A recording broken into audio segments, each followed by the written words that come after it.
قسطوں پر چیز کا لین دین وہ اس حد تک ہو کہ نقد کا ریٹ الگ ہو اور قسطوں میں ریٹ الگ ہو اور قسطوں میں رقم ادا کی جائے، اس حد تک معاملہ ہو تو یہ جائز ہے، اس میں کسی قسم کا کوئی حرج نہیں ہے۔ لیکن عام طور پر ایک چیز یہ ہوتی ہے کہ جو چیز قسطوں پر لی گئی ہے اور اس کی قسطیں متعین کی گئی ہیں، تو قسط لیٹ ہونے پر ایک جرمانہ رکھا جاتا ہے۔ یہ جرمانہ جو ہے یہ سود ہے، اور اصل مسئلہ تو یہی ہوتا ہے کہ جس معاملہ میں سود کی شرط آ جائے تو وہ معاملہ باطل ہوتا ہے۔ اب قسطوں کا جس وقت لین دین ہوگا، قسطوں پر چیز خریدی جائے گی، تو اس میں یہ سود کی شرط آ جاتی ہے۔ اس لیے اصل معاملہ تو یہی ہے کہ یہ طریقہ درست نہیں ہے، جائز نہیں ہے۔ البتہ ایک چیز ہے کہ جس کی بنا پر دور حاضر کے فقہا نے، علماء نے اس کے حق میں فتویٰ دیا ہے کہ ایک غریب آدمی اگر اس کو قسطوں پر بھی کوئی چیز نہیں مل سکتی تو اس کے حرام ہونے کا ہی فتویٰ لگایا جاتا ہے، تو بہت ساری بنیادی ضرورتوں سے بھی وہ محروم ہو جائے گا۔ امراء جو ہیں وہ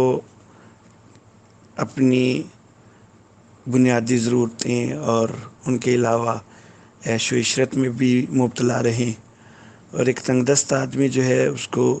کئی بنیادی چیزوں سے بھی محروم ہونا پڑے گا۔ تو اس لیے دور حاضر میں علماء یہ کہتے ہیں کہ اگر ایک آدمی کو اس قدر یقین ہے، اتنا یقین ہے 100% کہ وہ کوئی قسط لیٹ نہیں کرے گا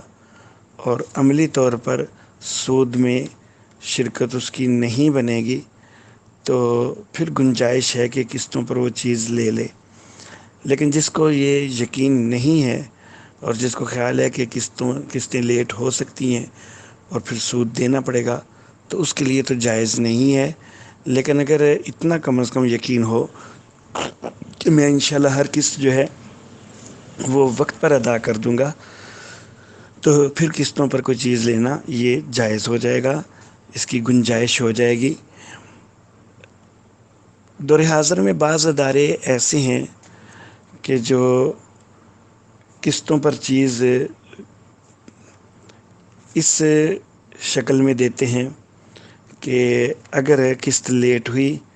تو وہ خود کچھ بھی نہیں جرمانہ لیتے، بلکہ وہ کہتے ہیں کہ کسی رفاہی ادارہ کو، فلاحی ادارہ کو آپ اتنی رقم دے کے اس کی رسید ہمیں دکھا دیں تاکہ ہمیں پتہ چل جائے کہ آپ نے یہ رقم دے دی ہے، تو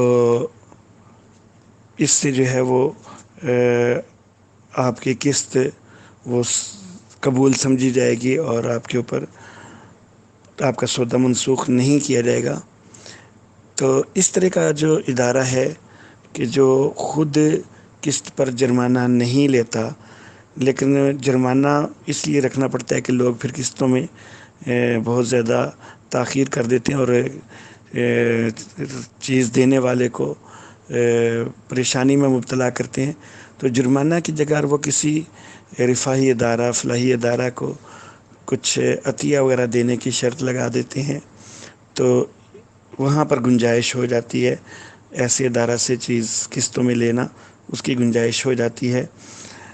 بہرحال کوشش یہ ہونی چاہیے کہ چیز قسطوں پہ نہ لی جائے، کیونکہ قسطوں پہ چیز لینے میں عموماً جو یہ سود والی شرط ہے تو بہتر ہے کہ اس سے بندہ بچ کے رہے۔ لیکن اگر کسی کو یقین ہو کہ وہ کوئی قسط لیٹ نہیں کرے گا اور سود سے عملی طور پر بچا رہے گا، تو گنجائش بہرحال موجود ہے۔ ھذا ما عندی واللہ اعلم بالصواب۔